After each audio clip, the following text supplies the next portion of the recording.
Hello and welcome to another special video review, and tonight we've got the DX9 War in the Pocket Sonic Wizard. Why is Wizard? I mean, Sonic would have been okay, because, you know, it's going to get it through sound waves, and I don't know about Wizard, though.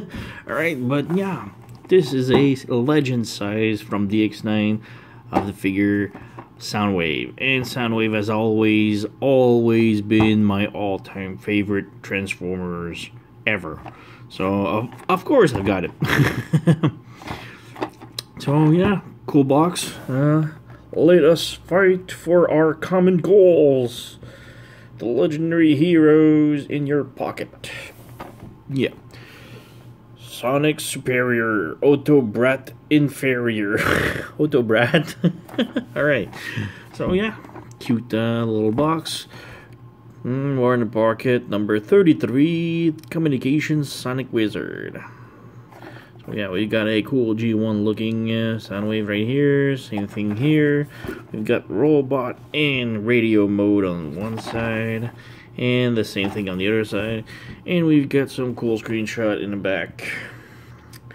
So from radio to robot, we've got the radio mode with Laserbeak, Ratbat, and Ravage, and we've got some cool screenshot of yeah, whatever. Let's open the box. We don't care about a screenshot. We want the real figure.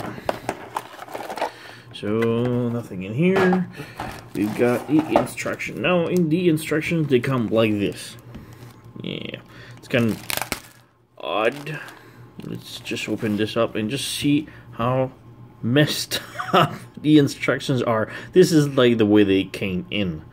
So just like somebody was working late on a Friday night and really didn't want to spend time, you know, folding correctly the instruction. It's just like, you know, focus. Can we focus? Focus. All right. Oh, like I said, it's just like, you know, come on. Stupid camera. Yeah, like I said, it's just like messed up, badly folded instructions. But yeah, whatever. It's just instructions, so we don't really care about it. So we've got instructions right here. Transformation is really simple, so instructions wasn't really needed. But yeah, there's nothing else in here, so move this aside. And yeah, we've got the figure right here with the cassettes and the weapons. So let's crack this open. Alright. This there. We've got Soundwave. Just put them on the side. Let's check out the weapons first. So really cute tiny weapons, which are his signature trademark weapon.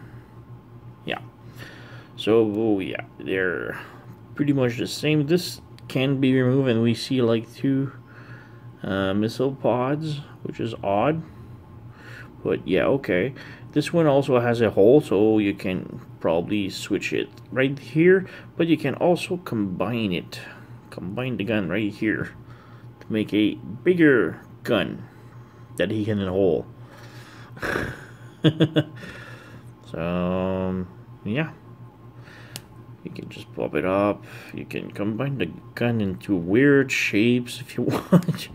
May be really careful, because right here, if you can see it, there's already some stress mark, and I only used this once, and this was the peg, I think, from the back when it was in radio mode that did the stress mark like this. So yeah, be really careful with this. Otherwise, this one's really okay. So yeah, weapons right here. Let's check out the cassettes. Now the cassettes are really cute. So let's start with Laserbeak right here. So yeah, he is really freaking tiny, but it's cool, you know. I really love this. And the back, not much. So you can open up the wings like so, and flip up the head, and now we have a cute Laserbeak. It's really freaking tiny. There's no peg to hold the figure on the soundwave, which is a little bit disappointing, but seeing the size of it. And here we have Ravage, which transformed the exact same way, and yeah, it's the exact same figure. It's just a repaint of Laserbeak and Ravage.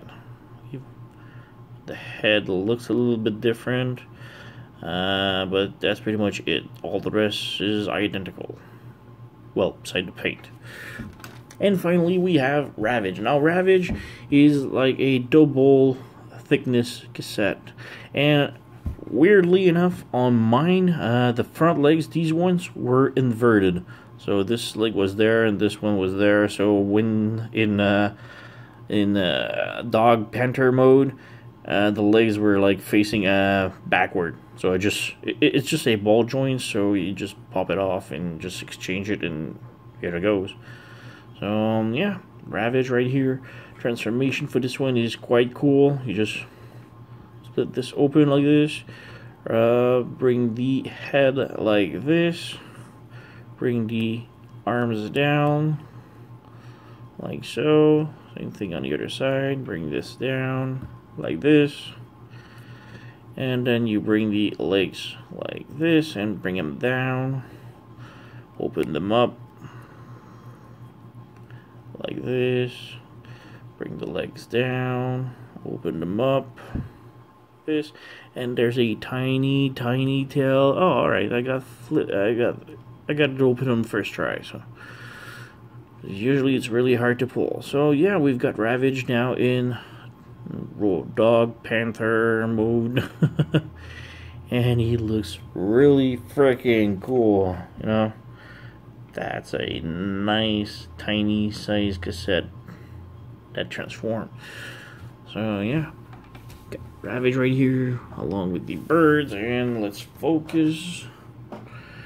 And yeah, so Soundwave is a really cool figure along with his little buddies. And obviously you can take the cassettes in cassette mode, and they do fit inside of the chests. Open this up. Now mine is really tight, but yeah, it does work. So yeah, you can put the cassette in and you can close it. So yeah, it's really cool. It feels like there's space for two cassettes, but I haven't been able to put both Laserbeak and Ravage in at the same time for some reason. Yeah, let's try this. Yeah, it's really tight and the door doesn't fit completely in, so it's, yeah. Let's open this up. So yeah, as for Ravage, even though he is a little bit thicker, apparently does fit in. I've seen some videos and screenshots of people putting it in, but mine feels so freaking tight that I don't want to just force it in and have it stuck inside. So I'm not gonna put it in. All right, so we've got Soundwave right here. Articulation wise, the head is only really tight swivel, so it does rotate left and right really tight. The arms are on a ball jointed shoulder and ball joint elbow. The hand does rotate a tiny bit, but then again it's really tight again, and it's also on a ball joint, so it can move down, but the rotation is really freaking tight. We do have a waist swivel. Well, it's more like if ab swivel, you know, because it's been at the abs. But yeah, we can do the full split, can do the sidekick, yoink, like this. Yeah, ta-da-da! He does. All right. I love robots that can do this.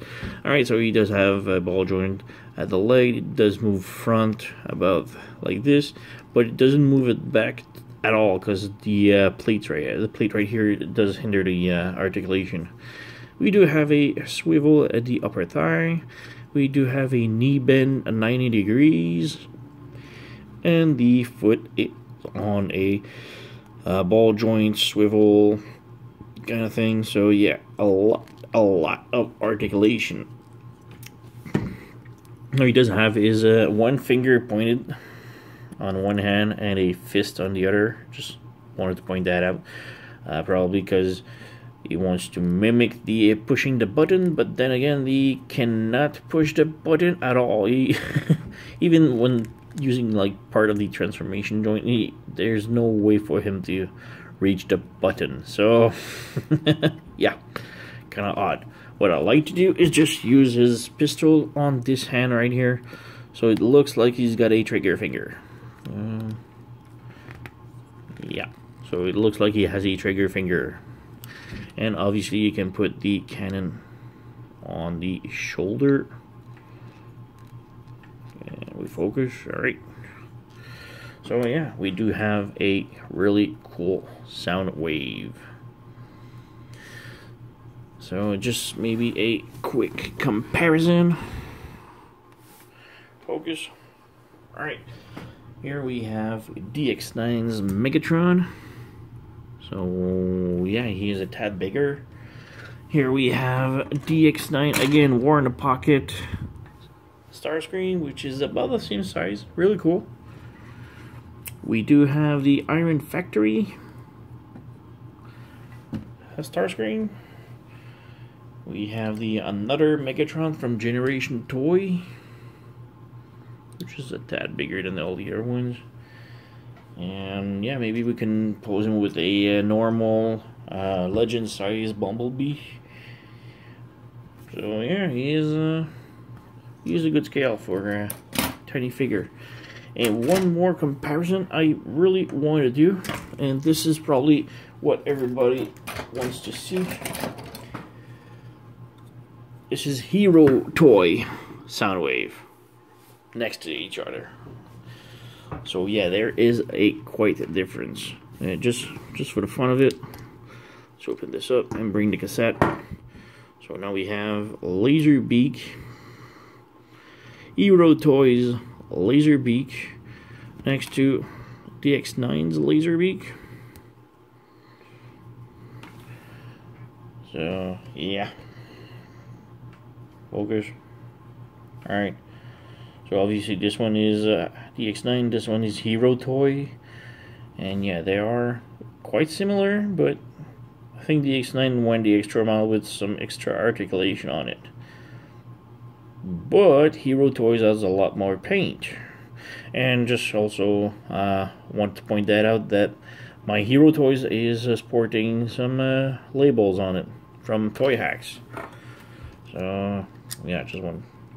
Figure is all covered in paint, in a new coating of labels. But yeah, as you can see them side by side, even though the screen is blurry.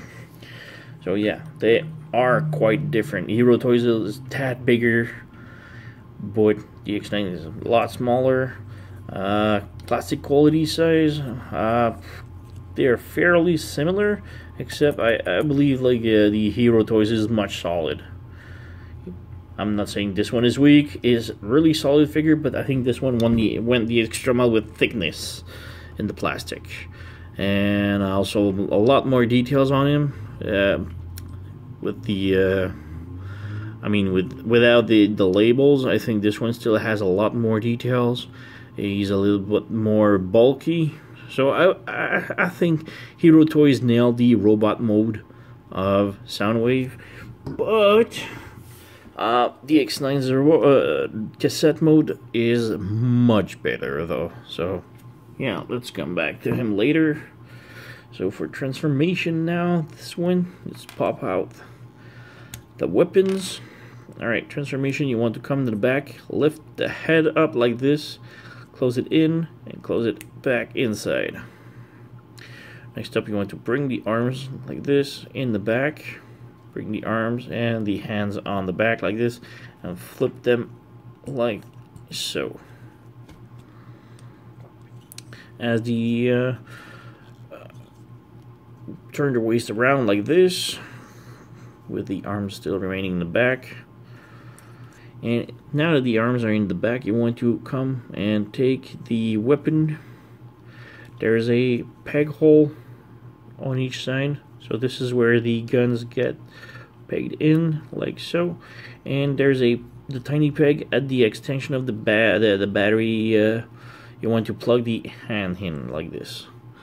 So same thing here. Plug in the battery in and plug in the hands. So now it's all secured up. And next up, you want to bring the legs. You want to flip the feet around and close them inside the legs like this. So flip the feet, bring them in side like this. Alright, and flip the legs like this.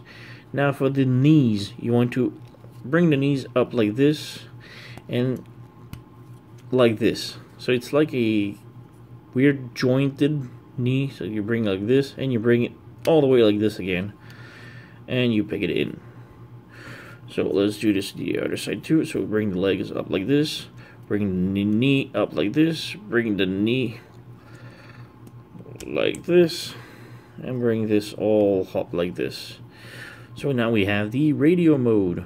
Now the pointy gun thingy can stick out. Personally, I like to believe that it's like a tiny antenna, which is cool. But otherwise, there's no peg to hide this anywhere. Maybe in the head, but you know, the head is also inside of the chest right here. So yeah, maybe you can put this here. And yeah, it's really weird. And you can maybe hide it with a cassette over it. Yeah, like this. That's pretty much the cassette mode. So yeah, the radio, like I said, is really cool and looks better than the Hero Toys one. So it's much cleaner and much like squared off like here. Top right here and bottom like here. There's some deepness holes right here, hollow feet that I'm not too sure of on both sides. And the back cleans off fairly nice. So yeah, for a quick comparison, oops, here we have Hero Toys in radio mode.